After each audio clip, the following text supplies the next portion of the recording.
I want to read about Affluenza. If anyone doesn't know what the joke is with Affluenza is, there was a rich kid who killed someone in a drunk driving accident. Not accident, drunk driving murder, basically. And the lawyer argued that he had been so sheltered by being so rich and protected from consequence that he actually didn't realize he couldn't be held liable for knowing what he was doing was so wrong because he was so affluent that he couldn't be held liable for being a drunk driver because he had been so coddled his whole life. And it worked. Like, the kid got off or got nowhere near the normal sentence for like a drunk driving murder, basically. Okay, but so here's what we're going to do. We're going to talk about Hegel in this. Hegel and the problem of affluence. What am I doing? Man, I almost tried to click on a non-touch screen. How do you like that? Stream marker. Cool. So here's what we're going to do. Hegel and the Problem of Affluence by Thimo Heisenberg at Bryn Mawr. Introduction. And as always, anyone feel free to ask questions along the way. It was my first time reading it, so let's see how it goes. It is widely known that Hegel's lectures on the philosophy of right recognize poverty as one of the central structural problems in modern civil society. Indeed, Hegel thinks that the modern market economy has poverty as one of its necessary side effects. Because of this, it gives rise not only to individual misery, but also, at least among the disenfranchised, to a deep dissatisfaction with the current economic and social order, a dissatisfaction which Hegel even describes as a form of hate and resentment.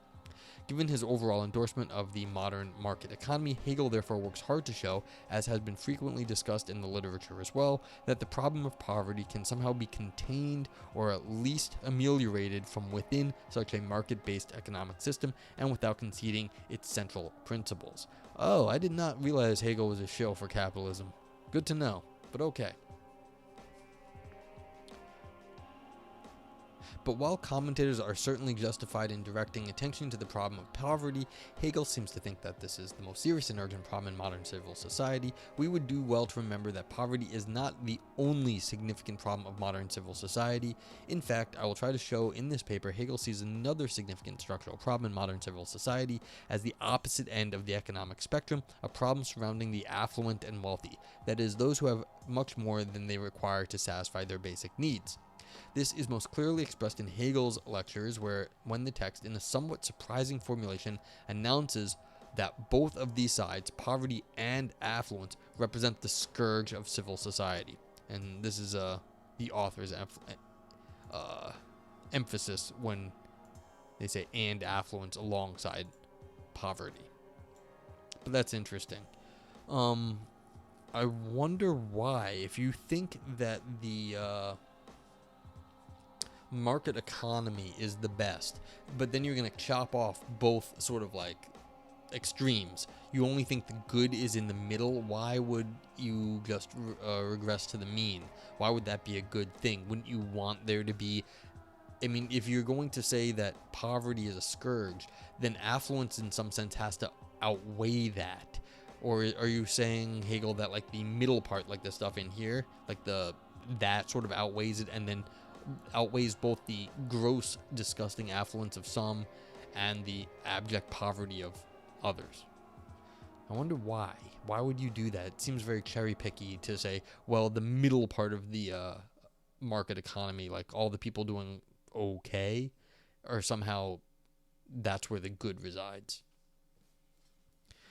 Continuing. Indeed, if we only read Hegel's lectures with this particular issue in mind, we can find a detailed yet somewhat overlooked discussion of the detrimental psychological and sociological effects of affluence, as well as of the challenges that these effects pose to the social order. As we will see below, Hegel argues that affluence has the tendency to undermine the personal development of wealthy individuals. Okay, so we literally are doing Affluenza. This is like very exciting to me. I was like, I just want to like write something. Like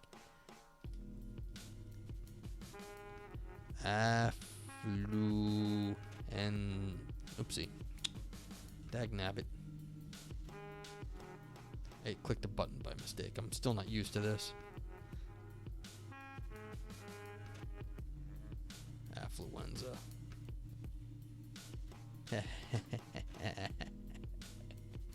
That makes me happy. I don't know why. Okay, so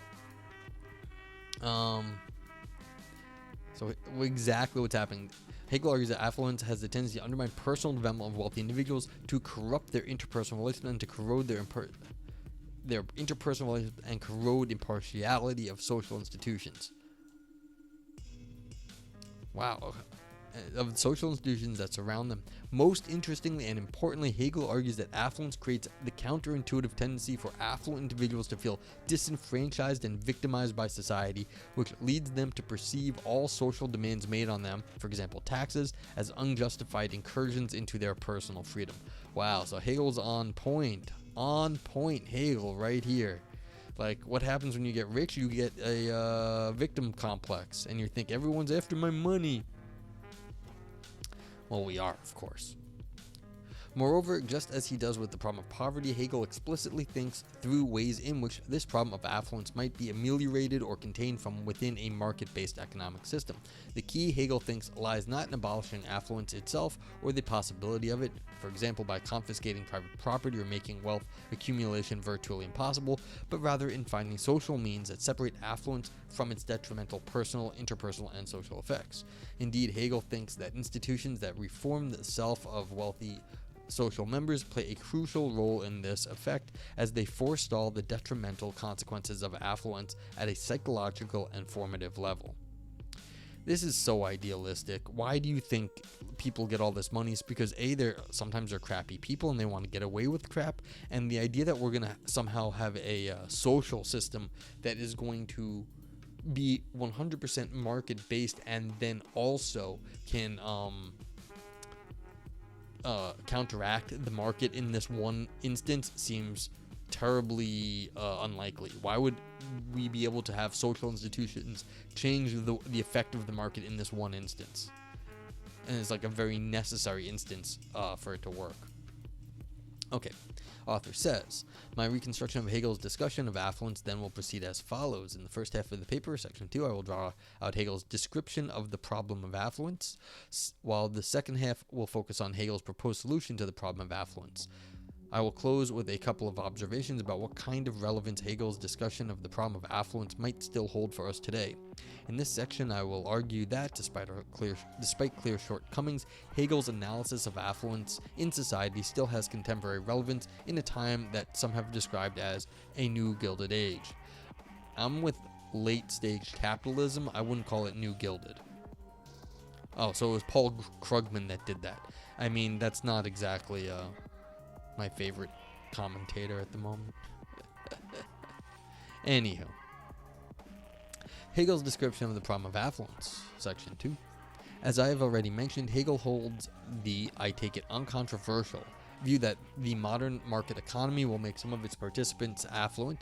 That is, it will provide them with much more material resources than they require to satisfy their basic needs. But why does Hegel think this is a problem? Why is it not rather a feature of the modern economy that we should embrace? Hegel's answer comes in 4 parts, each one of which points out a problematic effect of this affluence. The first part of Hegel's argument consists in the thought that affluence, in the long run, has the tendency to undermine the individual freedom of the affluent person themselves and of their descendants. That is, it has the tendency to corrupt their capacity to realize their individual ends. The underlying argument here is this. As is well known among scholars of his practical philosophy, Hegel is committed to the thought that it is only through labor that individuals attain several general skills that are necessary for their individual freedom. Indeed, throughout his lectures, Hegel argues that it is only by submitting ourselves to hard work that we come to acquire and maintain crucial general skills. For example, strategic planning or good work ethics, that we need in order to realize our ends in the world, and without which, hence, we would not be fully free. Hegel therefore insists that labor is liberation for the subject, and that whoever does not submit herself or himself to labor, let's go with their self, as unpleasant as it might initially appear, does not receive the adequate Bildung to transform the world in accordance with their own will. You know, that's fair. You have to work hard to do anything. And if you're rich, you don't have to work hard to do a lot of stuff. And so this is why, you get these huge babies, because they have never had to work hard, and they don't realize the imposition that they put on other people, but they are able to just get away with it because, they have money and lawyers. Author says, but affluent individuals, Hegel thinks, will be tempted to withdraw from the labor force or never even enter it, assuming they had already grown up wealthy. Yes, that is how it goes. They do things for fun, not because they have to. They're not actually working, they're entertaining themselves.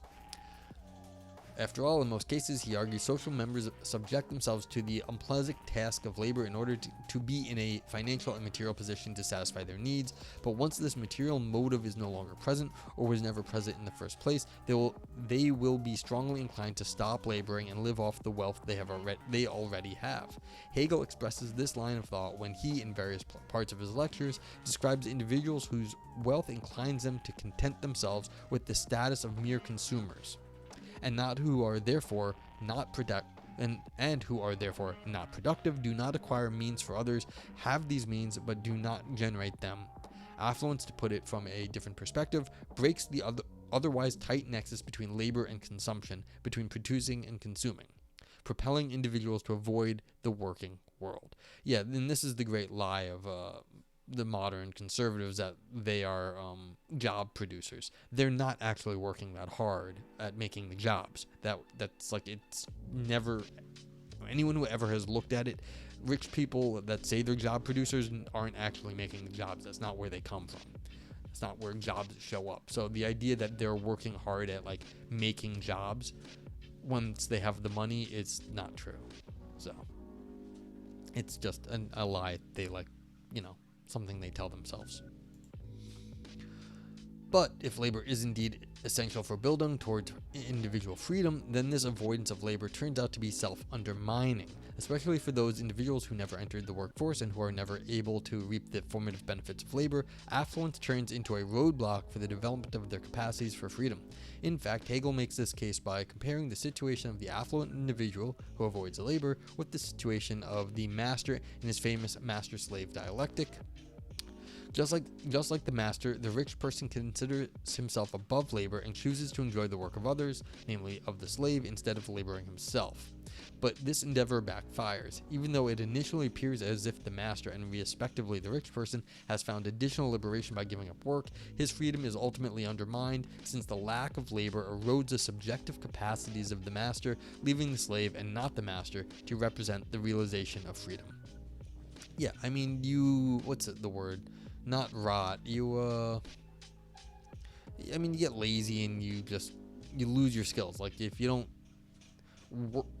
work at keeping yourself sharp, there's a chance you're just gonna get sloppy, and that's what happens. People get I'm missing the word here. You get streamer brain when you stream, but basically, I mean, if you're just gonna be a lazy bum, you're not gonna have like refined skills. It's just not how it happens. The second part of Hegel's argument focuses not on the affluent person themselves, but on the interpersonal effects of affluence. The idea here is that affluence inclines the wealthy to see those around them as lesser beings, that is, having less rights and privileges than they themselves have. The thought on which Hegel relies here is that wealthy individuals are tempted to perceive the inequality in wealth and power that exists between them and others as an inequality in terms of rights and privileges. That is, they are tempted to think that because others have less material resources and less influence, they are also entitled to fewer rights and to less respect. In the student notes to Hegel's lectures, this point is put in the following way. Rich individuals will be, at least to a certain degree, tempted to see themselves as no longer obliged to respect the rights of others, because of the fundamental material asymmetry that exists between them. Indeed, the text continues, one can also call it a depravity that the rich person thinks that everything is allowed for him. Yeah, I mean, people, they get a big head, is basically what it comes down to. They think because they have the money, they have the power, and they deserve it. No, the money does not mean you deserve anything. The money just means you have money. You can inherit the money and you definitely didn't do anything for it. But that's not how the world works. And continuing. And that seeing others as lesser beings in in turn gives rise to a whole host of problematic consequences, is obvious. After all, if I come to see others in this way, it is only a small step to also treating others in this way, that is, to subject them to various violations of their individual rights. What Hegel here is foreseeing, in other words, are cases where individuals are not only tempted to hold a corrupted conception of their own ethical status vis-a-vis others, but also to enact that conception in ways that violates the rights of other subjects. Yep. Continuing. I don't know. The third part of Hegel's description of the problem of affluence then moves the focus from the personal and the interpersonal consequences of affluence to the way it affects the relationship between the affluent and the social order as a whole. Specifically, it consists in the thought that affluence tempts the wealthy to see public institutions. Hey, Valpo. Yeah, I know. I definitely was like, let's do some Hegel. I haven't done Hegel in a while. And this is fun. This is on Hegel saying that... on Affluenza, basically, saying that just like poverty is a problem of a market economy, being affluent is a problem also. And so these are sort of, we're just going over Hegel's diagnosis of the problem right now. Good to see you. Thanks for coming in. I hope you're well. Yeah. All right. So it will affect the relationship between the affluent and the social order as a whole. Specifically, it consists in the thought that affluence tempts the wealthy to see public institutions as unjustified constraints on their personal freedom, and consequently to refuse adequate participation in them. Hegel's precise line of argumentation here is this: affluence in the first instance has the tendency to give social members a mistaken sense of self-sufficiency, that is, a sense that ultimately they don't need the social institutions which they inhabit. In his text, Hegel articulates this point by saying that wealth tempts the affluent to develop a deluded sense of pride, or in other words, that it tempts them to conceive of themselves as a kind of power that does not need social institutions to flourish. But this strong sense of self-sufficiency, Hegel thinks, motivates the wealthy to perceive contributions to social institutions, for example taxes, respect for the ordinances of the courts, as unnecessary and superfluous. Furthermore, if the social institutions demand these contributions, for example through the actions of the police, these demands come to be perceived as unjustified incursions into the personal freedom of the wealthy individual, which leads the affluent over time to develop a kind of resentment and even hate against the social order. To put this thought in a more Hegelian manner, affluence has the tendency to lead social members to a sense of self-sufficiency, which then in turn gives them the feeling of having been wronged by the social institutions making demands on them. This sense of having been wronged then gives rise to an inner indignation and to a feeling of rightlessness, which leads them to refuse to play their part in the social institutions that they live in. This is an unusual thought, and it is important not to miss its specificity. Hegel is not merely saying somewhat generically that the affluent are tempted to refuse participation in the social order and to reject its demands, for example, for selfish reasons. He is saying more specifically and more interestingly that they are structurally tempted to see themselves as victims of society, and that it is this sense of violation, this inner indignation and feeling of rightlessness, that draws them away from social cooperation. The driving force behind their rejection of the social demands, if they yield to this temptation, hence, is on the Hegelian picture, not a mere selfish consciousness that those demands are impractical or inopportune, but a righteous resentment against these demands that is a feeling of having been wronged. This is interesting because basically why do you get this? It's because you get you come back up here. Why did this say this? And I don't think the author's been like, I want to give the author a lot of credit up to here. I think it's been really clear and well written, which is not something you usually say when you're talking about Hegel.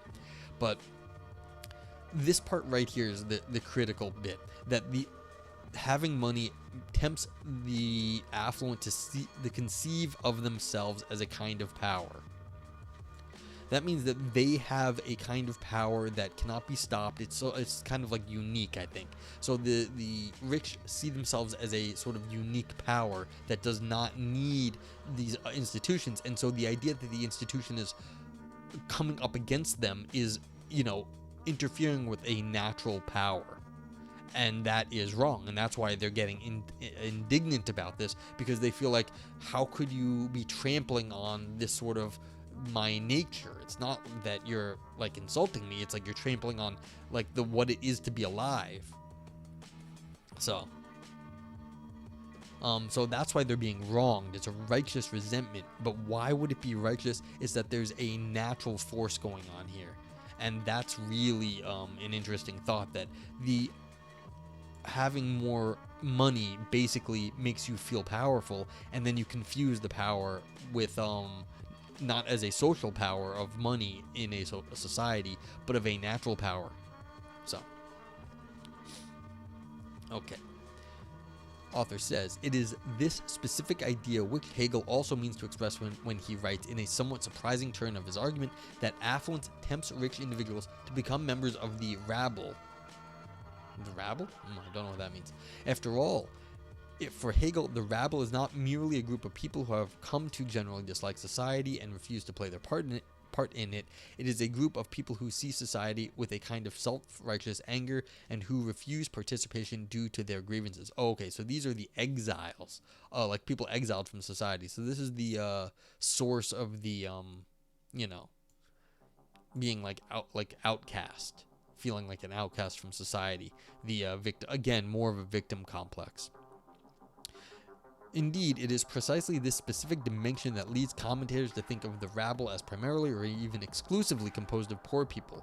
After all, it is very easy to see how poverty and economic disenfranchisement can give rise to, in many cases, legitimate feeling of having been wronged and as a resultant refusal to play a part in society. But this should not lead us to overlook the proposal contained in Hegel's idea of the rich rabble. Namely, that affluence too can tempt individuals to have a type of quasi-moral outrage against society that leads to a refusal to play one's part in the social order.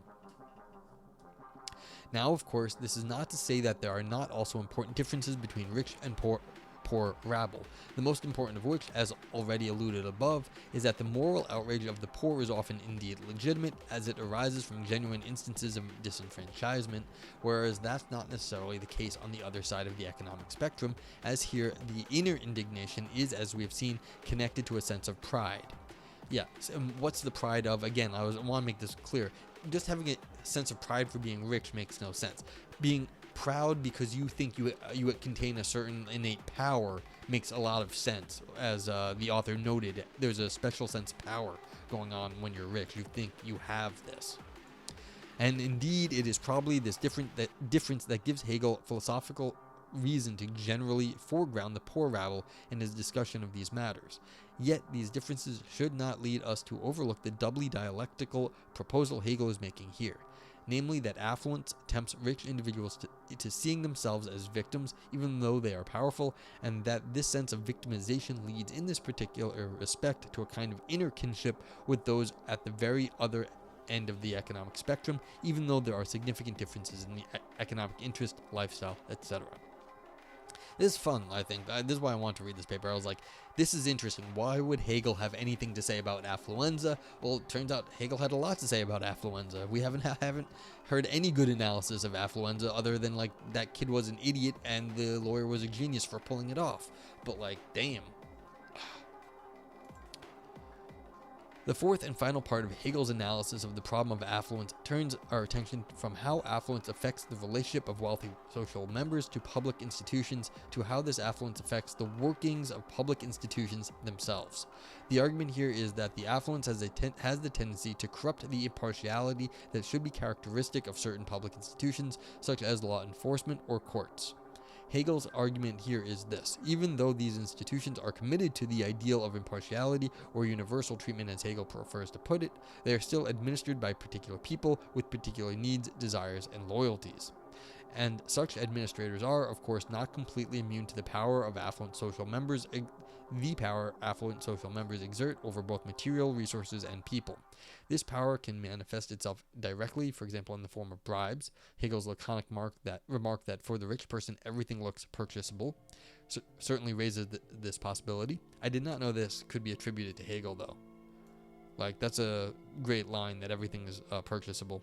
And I like the current line I've seen more recently, that if there's a fine for anything, that fine is just for poor people, because fines are only annoy poor people. There's no fines that are big enough to actually annoy a rich person.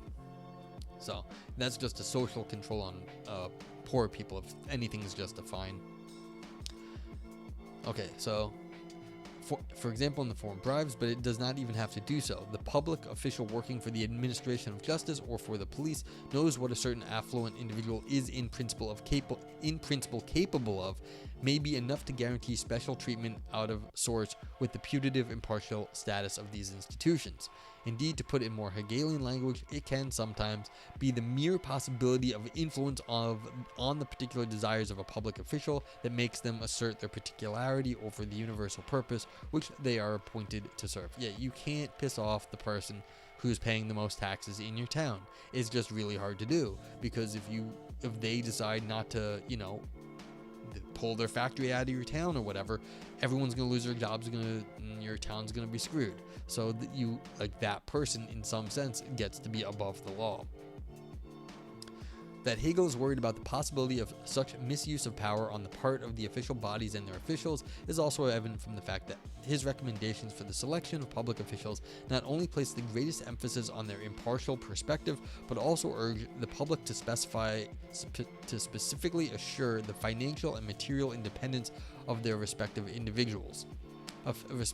officials. Indeed, Hegel writes that the state needs to guarantee as far as possible the satisfaction of particular needs of its officials in order to make them less vulnerable to the effects of affluence sketched here. After all, it is through material independence that the public official will be less likely to seek the satisfaction of his needs at the expense of his official activities and duties, which affirms indirectly the kind of influence that affluence can exert on the impartial workings of political administration. To summarize, Hegel thinks that affluence tempts the wealthy to undermine their own freedom, to disrespect others, to develop a noxious relationship to the surrounding social order, as well as a noxious influence on the social order itself. As we have seen, the most surprising contention here is Hegel's doubly dialectical proposal that affluence tempts the wealthy to feel rightless even though they are powerful, and that this feeling of rightlessness can lead them to a kind of inner kinship with those who are actually economically disenfranchised, even though those social members live in a very different kind of life and have a very different social and economic interests. Now, before we conclude this section, it is important to make two more observations in order to bring out the full complexity of Hegel's argument. First, on the modal status of Hegel's claims. Hegel does merely argue, as we have seen, that affluence has a strong tendency to cause the kind of problems he describes, not that it does so necessarily. Just as poverty does not necessitate but only creates a strong tendency towards different forms of corruption, so does affluence, as we might infer.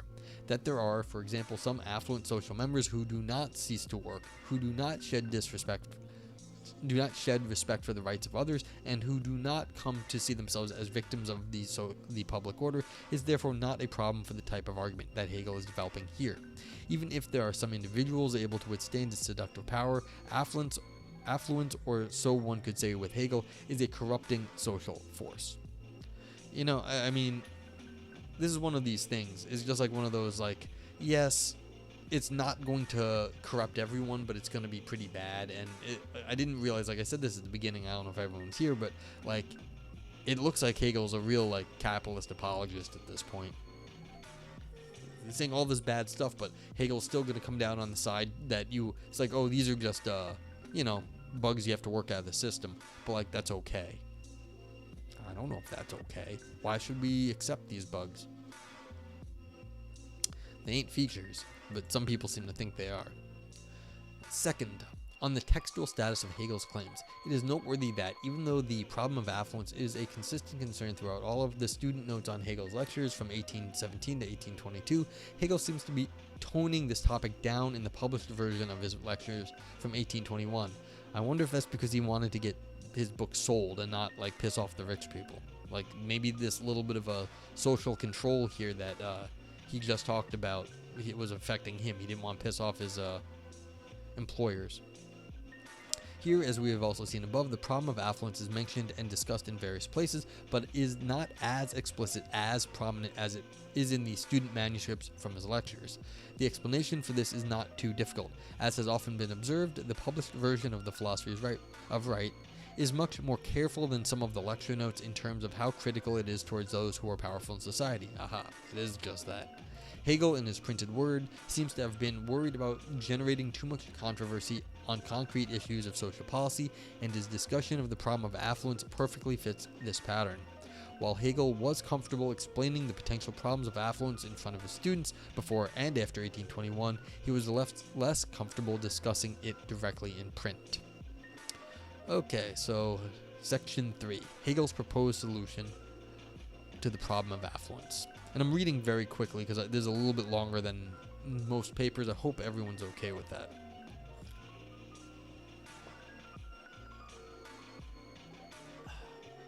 And I'm blasting the music, but I like it. Evolve yourself. How does the bullshit criteria rank this article? This is a really good article, Evolve Yourself. This is in some sense a historical article, so it's it's exposition. Yeah, how you doing, Evolve Yourself? Evolve Yourself is one of my philosophy friends. He does mind, metaphysics, and philosophy of science. Also is a amazing chess instructor. That's his day job. And does meditation on his stream. Everyone go check out Evolve Yourself TV over there. Let's get him a direct shout out too, instead of just the group one. There we go. So.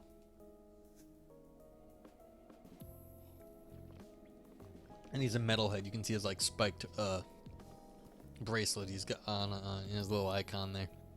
Yeah, so this is not bullshit. What this is you might actually say, in terms of philosophy, it's light on any philosophical content from the author. They're just exposing what Hegel had to say about the problem of affluence.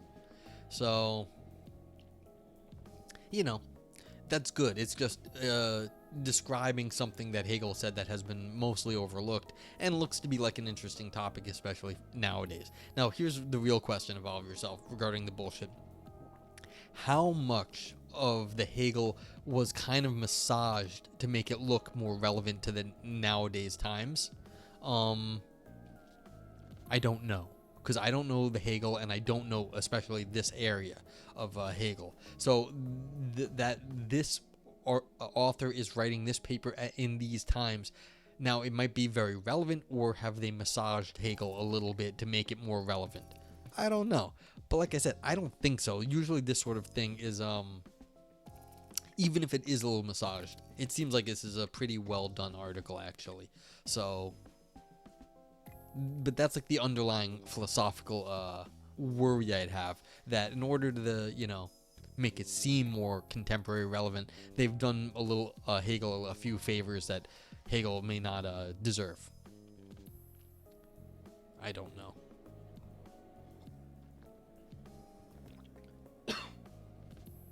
So, Evolve Yourselves. Yeah, I know almost nothing about Hegel. Some people love the dude, but I never got into his philosophy. Yeah, this is one of those things. I think it's one of those, if you like it, you love it, and it's not easy to do. So like, you can really get into it, and then like once you get into it, it's great. But if you don't do that and you don't like it, it's like, what's the point? I didn't understand a damn thing about Hegel up until a few years ago, and then it finally clicked for me, and I was able to start understanding more of what Hegel was up to. But it was really a recent thing for me to understand anything about Hegel, or why Hegel would say any of the things that he said. I took a Hegel course as an undergrad.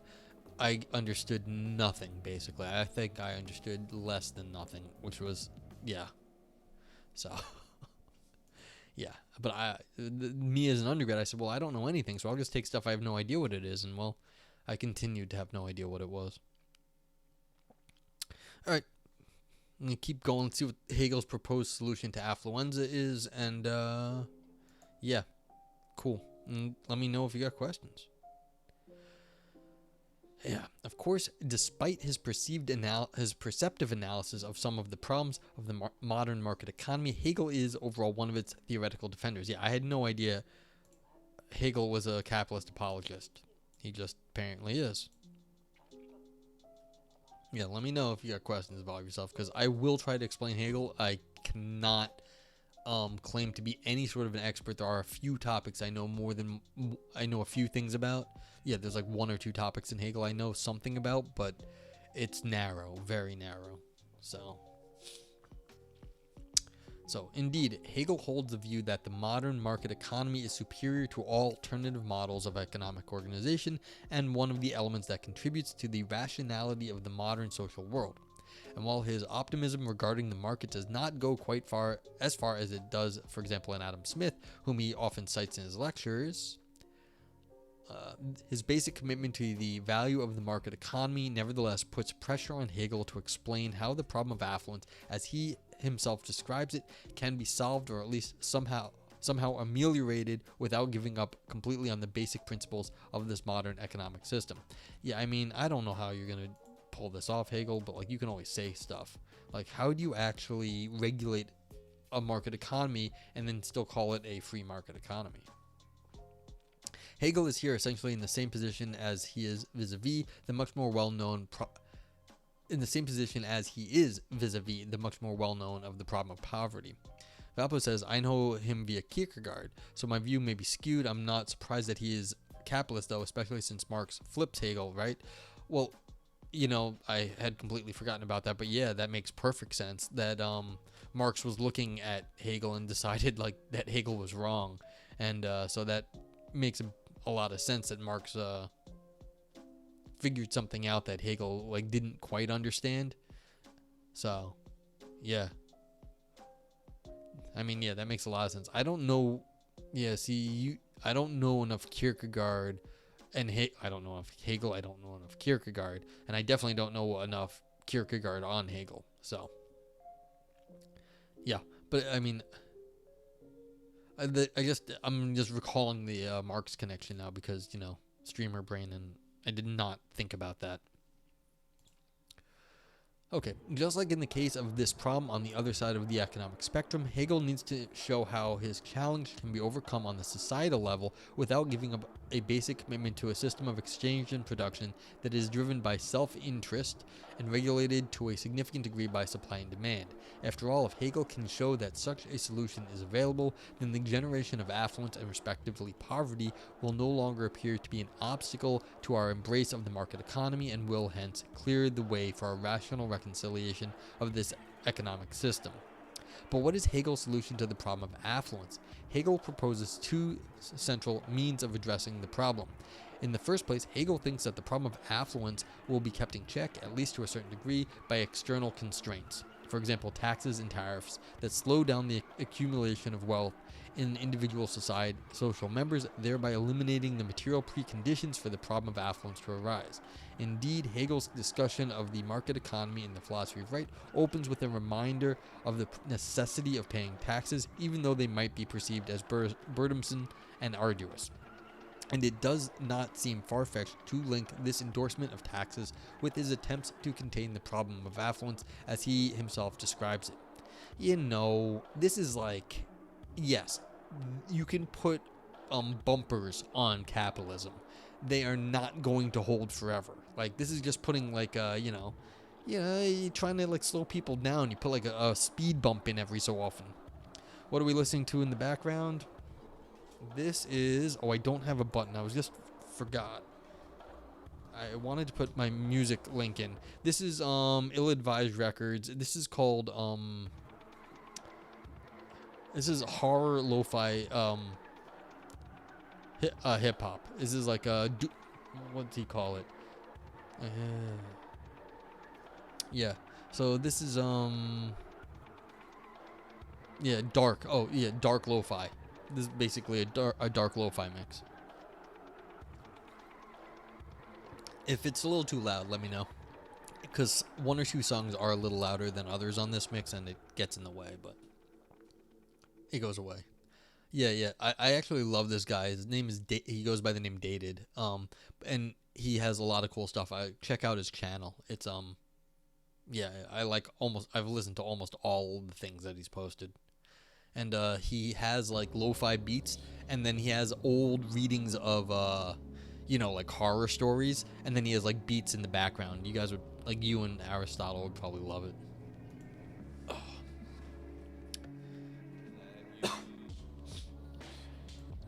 I should also link you. I found a Spotify playlist. I don't have Spotify or whatever, but it's a DMC safe metal playlist for you guys, because I don't listen to metal. But I was like, oh, you guys might like a DMC safe metal playlist for your streams, in case you wanted to like save them and have like not get in trouble. Okay, yeah. I mean, like I said, taxes, maybe, why would you think that taxes are actually going to work universally? It's not going to happen. Maybe Hegel's okay with them only working sometimes, but it's only going to slow the problem down a little bit. They're speed bumps. They're not going to stop anyone. Okay, even more, Hegel himself argues that this particular way of dealing with the problem of affluence has been around since antiquity. Yes, like, this is a known thing. He says, for example, that in ancient Athens, the lawgivers tried to forestall the improper accumulation of wealth by making it such that the richest person had to pay the public festivities for the demos. So the rich person had to pay for the parties of the people, and by putting into place various constraints on big inheritances. That way, wealth was constrained and its amassment limited, thereby providing some relief vis-a-vis the problem of affluence. Yeah, see, if you can't give your money to your offspring, then you force everyone to work for it a bit more, which Hegel was saying is the critical thing in development, is that you have to, gain skills through suffering and hard work. However, Hegel is committed to the thought that limiting the accumulation of wealth through external constraints is not the most important means of dealing with the problem of affluence. He seems to have two reasons for this. Firstly, he thinks that such measures, if they were to take center stage, would dampen the ambition and competition that are constructive of the market economy. If it is only higher taxes and somewhat punitive public measures awaiting me once I start being economically successful, Hegel thinks, there's clearly less of a motivation to even want to become economically successful in the first place. Yet if I'm no longer driven to become economically successful, one significant driving force of the modern market economy has disappeared. Our particular self-interest will no longer have the opportunity to develop and express itself in all directions, but instead will be stifled, which weakens the self-interest-driven motor of innovation and production that is at the heart of the modern economic system. I get this. It's like saying, look, if you want to be rich, maybe like that will help you to develop something impressive, like you'll work really hard and you'll find some way to do it. But nowadays we're seeing that we have like 4,000 different kinds of something completely stupid, and not enough medicine, but we have like 400 different kinds of sodas.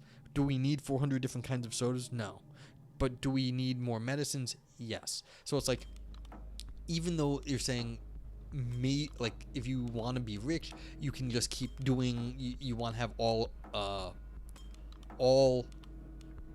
methods of all incentives available to you, but it's not actually true. We get very specific incentives in our sort of capitalist society nowadays, and they do not encourage risk taking. They encourage just playing on the same things that have made money in the past. So I don't know if this argument actually works. Like I was saying earlier, this paper is not arguing for these things. It's just saying what Hegel argued for. But the idea that all incentives are on the table is not true. All incentives are on the table, but some of them are going to work a lot better in a capitalist society because of the way the economic system directs itself. And those are not going to be the best for the society. They're going to be the best for the market system itself. And that is at odds with how we want our society to be. Okay. But Hegel seems to have a second reason as well. After all, as we've seen above, Hegel thinks that economic success tempts individuals to perceive taxes and other redistributive measures as injurious to their personal freedom, such that they warrant inner indignation and a feeling of rightlessness. which in turn fosters a resistance against social participation in the affluent individual. We saw this in the discussion of the rich rabble above. Again, against this background, however, it seems plausible to think that, on Hegel's view, relying too much on taxes and such external limits in addressing the problem of affluence might ultimately be a counterproductive thing to do. For even if such measures might indeed ameliorate some problems arising from affluence by preventing economic equality to rise to astronomic heights, those victories might come at the cost of further inflaming the inner indignation on part of those social members who remain economically more successful. Given these two reasons, Hegel argues that the first means of addressing the problem of affluence needs to always be accompanied by a second one he deems more important: the presence of public institutions that reform the self of affluent social members such that they are less liable to give into the temptation that come with having great wealth. And this is good stuff, Hegel. Like, you think you're going to get rich people to go to school to be good people? Really? To put this differently, Hegel's solution to the problem of affluence, or affluenza, turns on the idea that introducing external limits to capital accumulation should only play a subordinate role in solving this problem, whereas the main role needs to be played by institutions that bring forth an internal transformation in wealthy social members. So yes, all the rich people have to go to Evolve Yourself's stream and like get their chakras aligned so that they don't turn into terrible people. Like, this is why you gotta be like a metaphysician. All metaphysicians go wrong at some point, but like the idea that like we're gonna get rich people to like go to class to become better people and then treat the rest of the humanity well. It's like, have you met the rich people we have nowadays? No. The institutions, more specifically speaking, that Hegel tasked with bringing about this internal transformation are the corporations, that is, the associations which Hegel thinks bring together different members of a profession into one social whole. On Hegel's view, it is here that individuals regularly meet others who exercise the same type of labor as them, bond over a shared sense of pride in their respective work, take care of one another in cases of great need, and importantly, work together to represent their shared professional interests toward the state and public as a whole. For an overview, see this thing. Okay.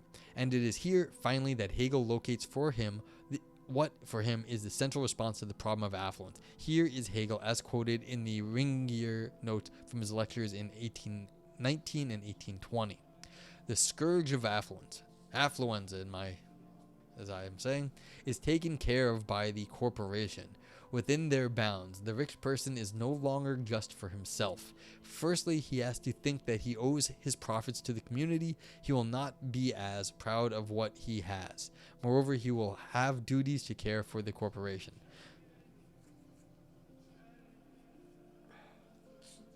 So this is saying rich people should go to country clubs and like have fun.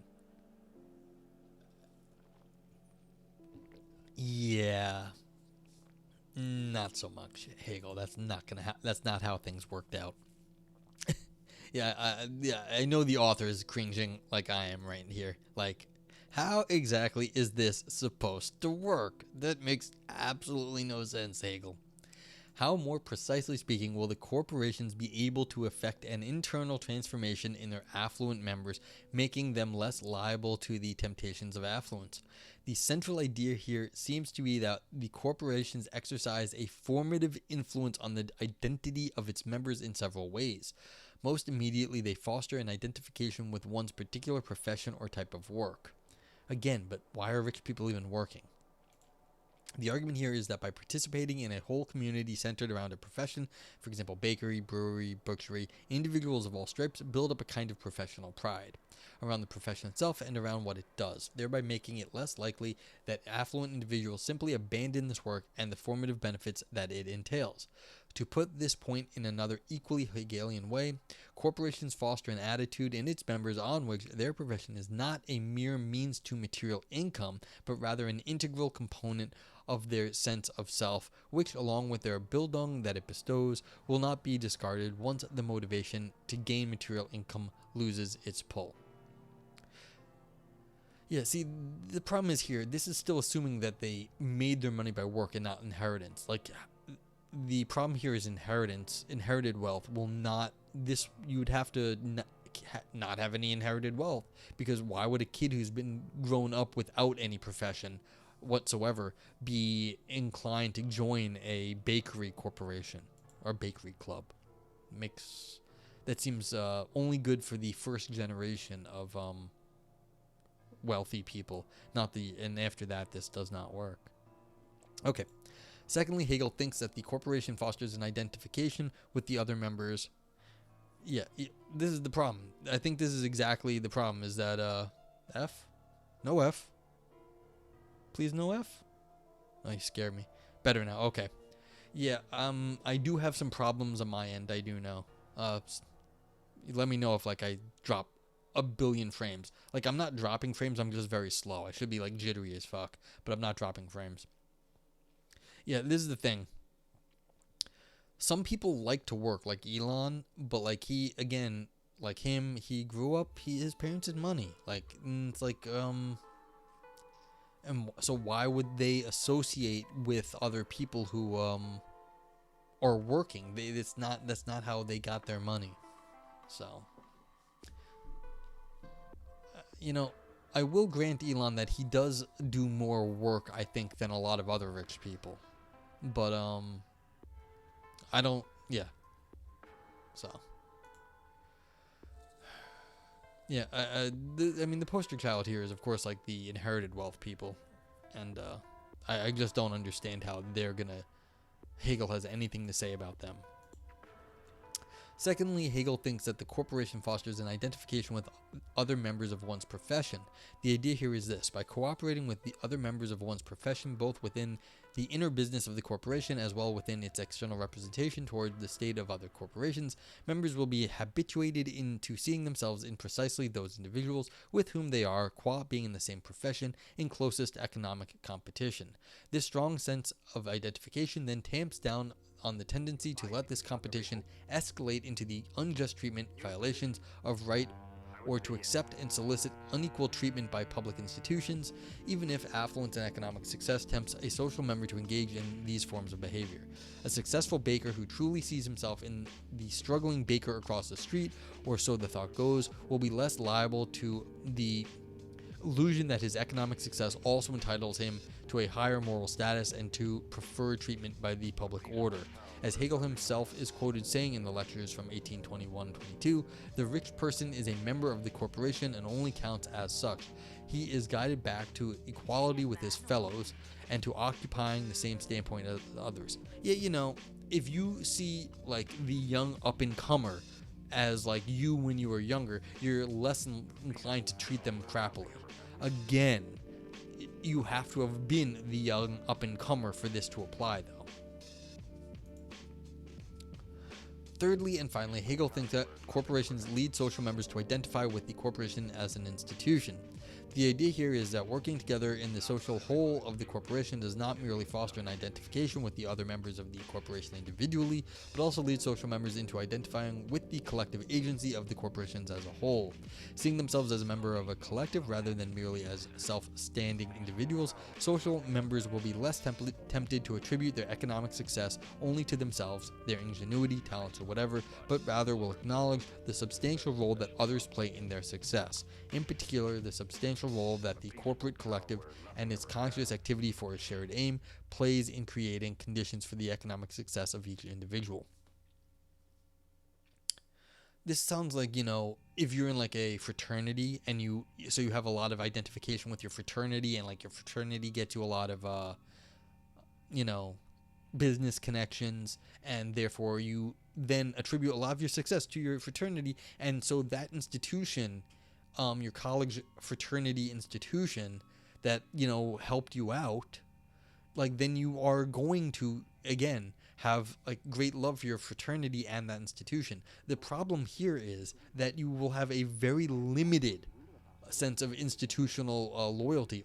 You're only going to have loyalty to your own institution, and it's quite limited in this case. You can treat every other institution as crap compared to that institution. I don't see why Hegel would think that being part of a corporation, or as I'm saying, a college fraternity that got your foot in the door in whatever industry you're in, like, why would that transfer to any other institution? And I don't think it does. Like, I really don't think it does, especially nowadays with like partisan politics. Like, you can think that your success in, like, say, the Republican or Democratic Party, then you might have great love for whatever party you're part of, but it definitely, sure as hell, ain't transferring to the other party. So it's like, that seems like a little short-sighted on Hegel, as seeing the corporation as an institution, sure, but it's not going to generalize to all institutions. Just that institution. Okay. But this acknowledgement tamps down precisely on the false pride that made individuals think that they can do it alone, such that any social demand on behalf of others is an unwarranted encroachment on their personal freedom, which we have seen gives rise to the rabbilization of the affluent. As Hegel himself puts it in the quotation I have already alluded to above, within their bounds, that is, the bounds of the corporation, the rich person is no longer just for himself. He has to think that he owes his profits to the community. He will not be as proud of what he has.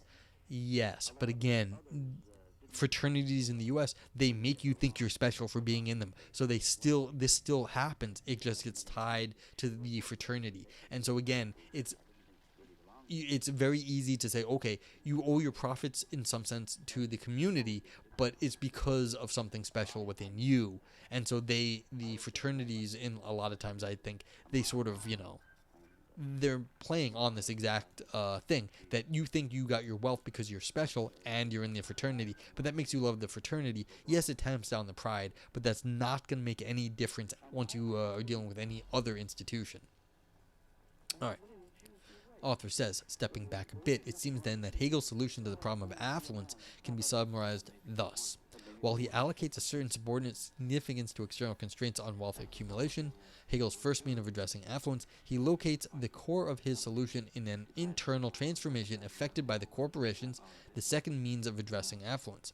By reforming the self of social members in different ways, fostering identification with the particular profession, with other individuals, and with the corporate collective, corporations, or so Hegel thinks, counteract at least some of the temptations of affluence, thereby creating a psychological shield against its detrimental social force. And this is the thing why it's an idealistic position, and obviously the author recognizes it, creating a psychological shield. The idea that you have like ideas that are going to somehow win out the day is idealistic. Now, of course, this Hegelian attempt to solve the problem of affluence immediately seems to invite many objections. Raising my hand. Once we start thinking it through from a contemporary perspective, what about, for example, wealthy social members who have ceased to work and are no longer members of any corporation? More generally, why would we be confident that the formative force of the corporations will overpower the temptations of affluence?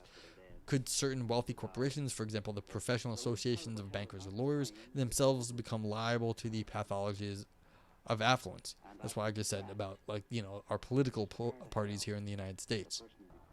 I will take up these kinds of questions when I now, in closing, come to evaluate the contemporary relevance of Hegel's discussion of affluence.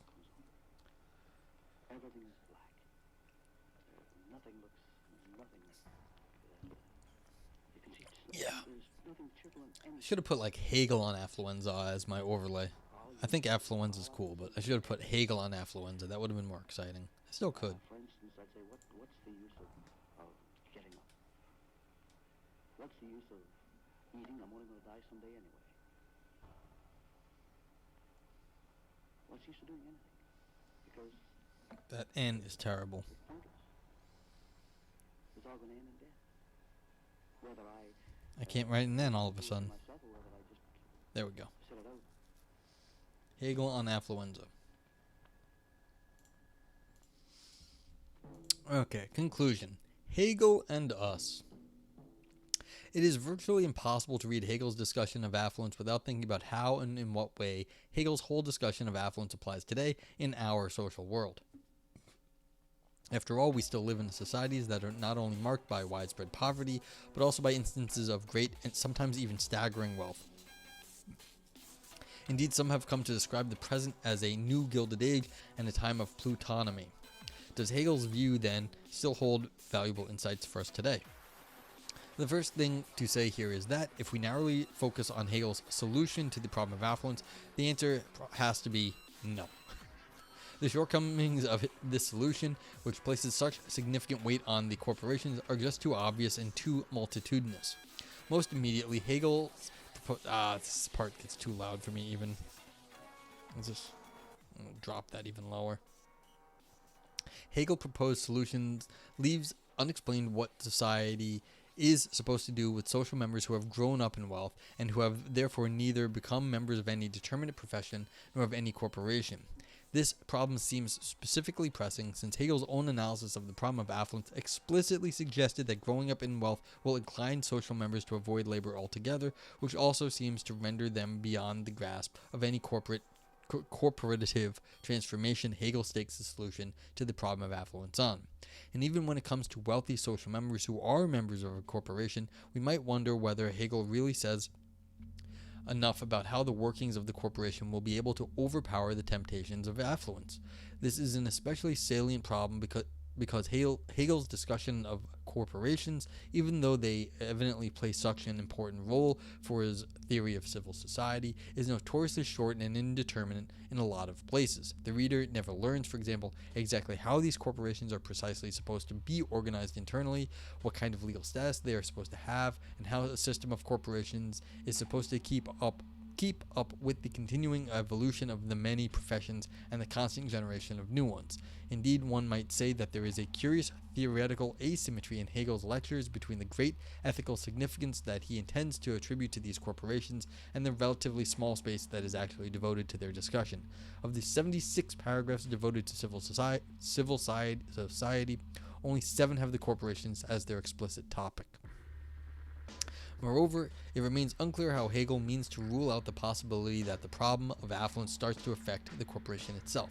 It seems, for example, perfectly possible that a corporation, for example of lawyers or bankers, has a majority of affluent members and hence, as a collective agent, comes to be itself liable to some of the temptations of affluence, for example, to the temptation to think that other corporations are less valuable, or to the idea that the public order puts unjustified constraints on its activity. On such a picture, it seems that the corporations might, under certain circumstances, amplify the problem of affluence rather than mitigate it. They might themselves fall prey to the ethical corruption that Hegel thinks great wealth can cause, thereby fortifying its detrimental social and political effect. I mean, yeah, this is definitely... The author knows what is up nowadays. Because, I mean, this is the political problem I think we have, is that the institutions, the political institutions in many places, are basically self-serving.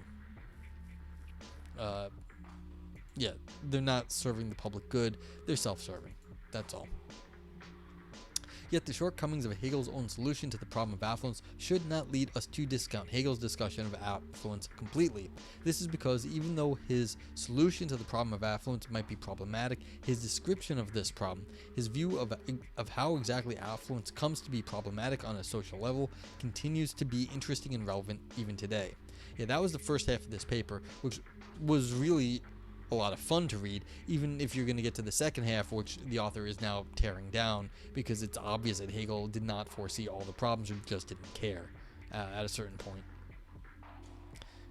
As the author noted, by the just lack of description in this area that Hegel must have realized he should have said more about. After all, Hegel's view here seems to be rather original. One would not ordinarily think that affluence generates the temptation to feel rightless or victimized, nor that this feeling of rightlessness should be central to understanding the social problems affluence causes.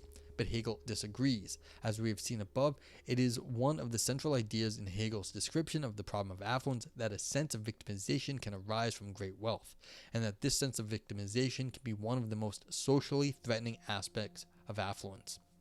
Indeed, as we have seen above, Hegel proposes that this sense of victimization can even lead to an unexpected inner kinship between the affluent and the economically disenfranchised. Despite their divergent economic interests, their different styles of life, etc., rich and poor individuals might come to be unified in their sense of being wronged by the society of which they are part.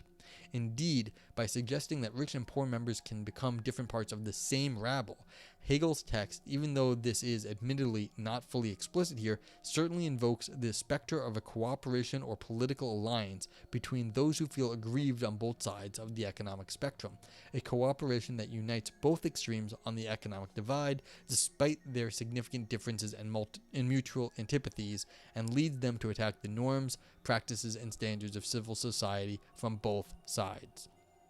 Indeed, only a cursory glance at contemporary reality shows that Hegel might indeed be onto something. As Wolfgang Streeck has recently argued in another context, there does indeed seem to be a surprising degree of dissatisfaction with current civil society on both sides of the economic spectrum, a dissatisfaction that indeed seems to have something to do with the feeling of being victimized. And even the proposal of a kind of inner kinship between those sides seems to be borne out in a certain way. Otherwise, it would be hard to explain why, as contemporary political events, for example in Italy or in the US, have shown, some of the wealthiest individuals in the country have managed to make themselves relatable to those at the opposite end of the economic spectrum, despite their complete divergence in lifestyle, economic interests, and lived reality. This is why the author wrote the paper. They were like, how do we explain this? And Hegel can talk about it. How can we explain how the poor people that should hate some of these rich jerk faces that are, in political power, why would they ever put up with them? This is what is like the kicker. And this is why this is a very interesting paper, because at least now, with this Hegelian analysis, we got something we can talk about that can say, look, why is this happening? Well, now we have an idea why this is happening, and now we can actually come up with something that might work now, as opposed to this bonkers idea that Hegel was saying about like corporations and that will just make people act nicely.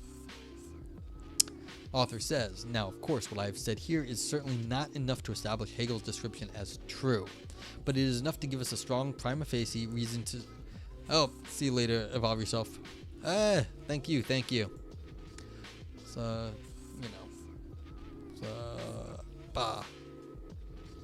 There we go, more shout out. Check out Evolve Yourself. It's fun over there. You do a little bit of this, a little bit of that. That's kind of what it is. We play a little chess, then we do some meditation, then we talk some philosophy of mind. This is good.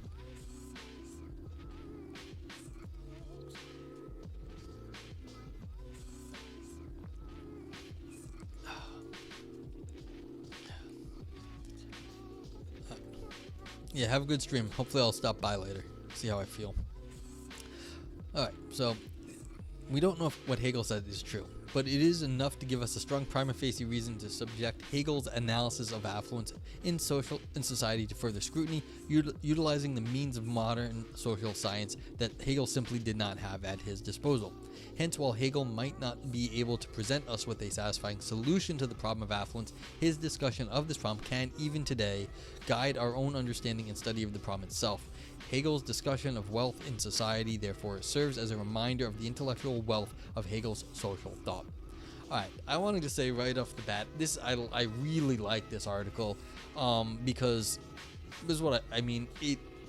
I've said this before, I'll say it again. I should just get the quote from the movie. What was it? It's from Entrapment, and where what's her name?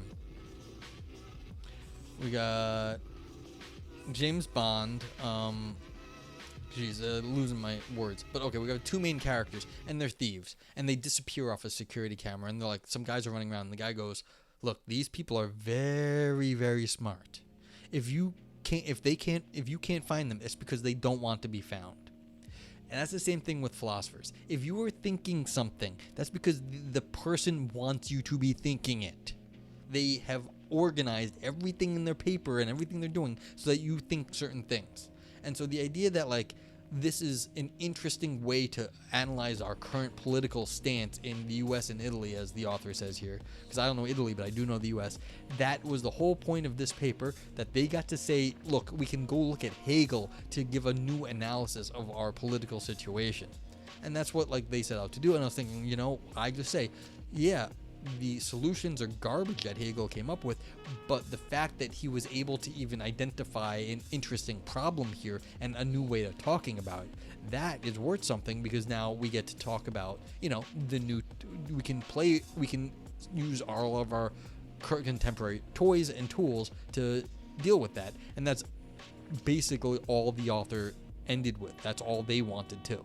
So if I'm thinking it is because the author, I felt, did a good job in writing this paper, because that seems like a reasonable conclusion given the setup they have here, but it's still a very worthwhile conclusion. So, if chat has any comments or questions, what did I like about this? I mean, this was a well set up paper too.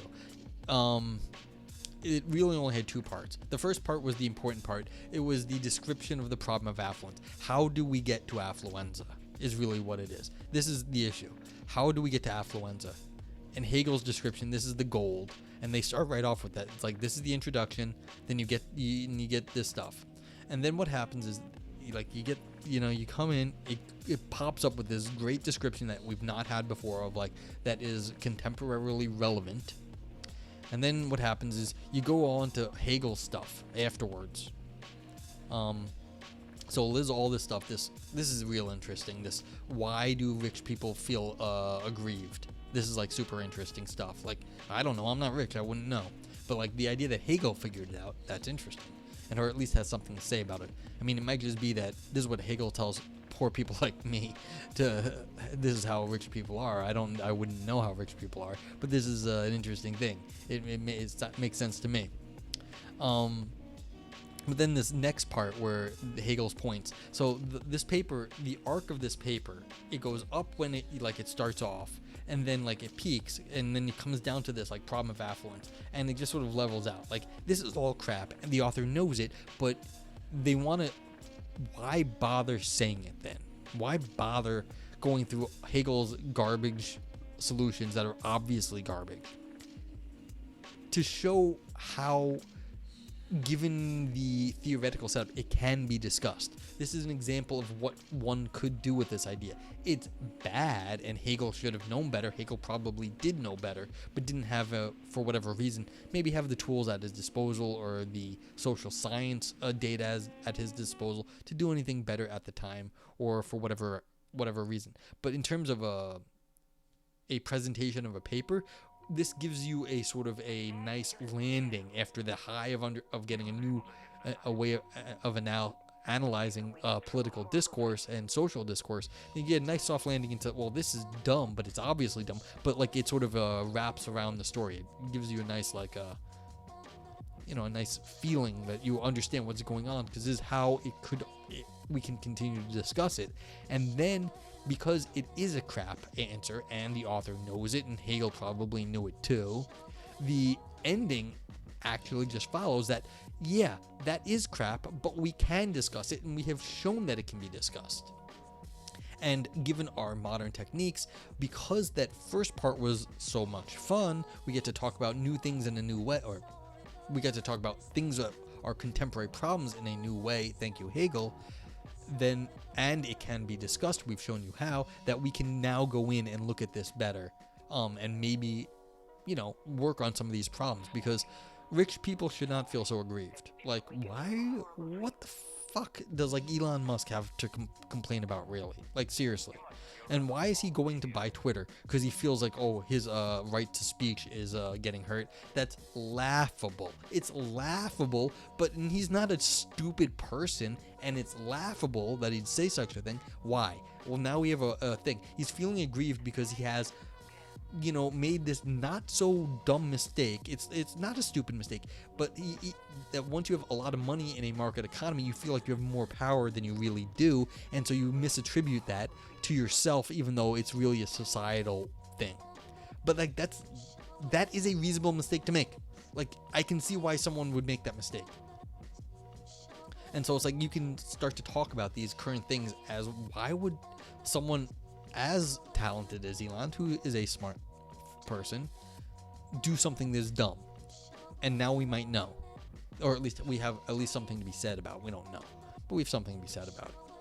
So I like this paper. This is good stuff. Also wanted to be said, I didn't stumble over a lot of the words. This only took me an hour to read, and it was a little bit longer than most, which is very good. Like, many times I'm stumbling and I have to slow down. Didn't happen here. So this is not just like explaining Hegel, who can be very hard to explain, but it's also written in an accessible way. So I like this paper. Okay. So what we're going to do in that case is we're going to give this a like. And heck, I'm going to, if I can recommend it. Yeah. Let's see.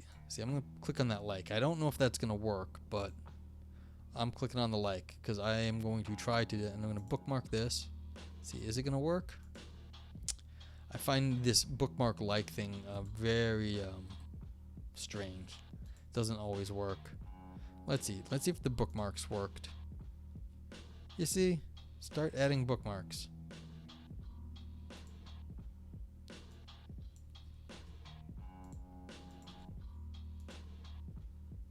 Submit. There we go. And I want to hit like. There. Now it works. Interesting. Alright, so this one got a like from me. I wonder if I can click recommend on this sheet. Aha! This one got a recommend. So this is interesting. How did this have to be done? I should file a complaint with them. Because when I click on it in this screen here, it does not always work. But okay, so that's interesting. But this one got not only a like, it's going to get a recommend out me. Because it's a, as Valpo says, a well-written paper about Hegel. More, please. More well-written papers about Hegel. Thank you very much. And one of the things I'm trying to do, actually, is as you can see, this is my Phil Roulette page on Phil People, which is the directory on Phil Papers. And that way I'll have a sort of a record of the things that have been read on Philosophy Roulette and a record of things I've liked. So you're going to have a thumbs up. And that will constitute a sort of a ranking system, a public ranking system, because you'll be able to access this on Phil Roulette. And not only will that be a public ranking system, it will affect what people see on Phil Papers.